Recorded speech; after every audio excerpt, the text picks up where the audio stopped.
మా సహోదరిలో మందిరానికి వస్తున్నప్పుడు ఎంత నిండుగా వస్తే అంత బాగుంటుంది.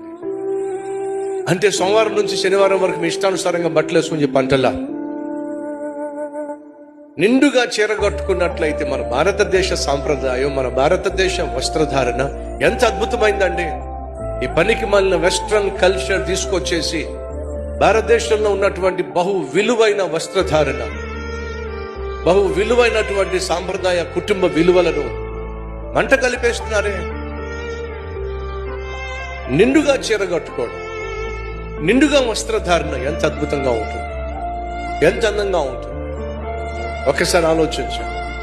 మా సహోదరిలో ఈ వస్త్రధారణను బట్టి ఈమె ఒక ఆత్మీయురాలో, ఈమె దేవుని బిడ్డ, క్రైస్తవరాలో అని గుర్తించే విధంగా నీ వస్త్రధారణ ఉండాలి.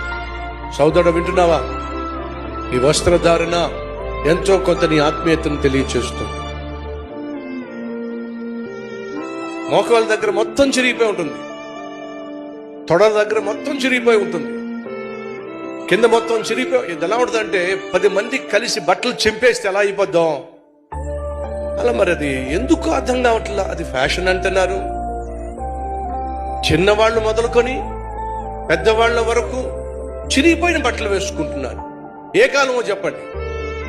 ఎస్, ఏ కాలం ఇది? మీకు విషయం తెలుసా?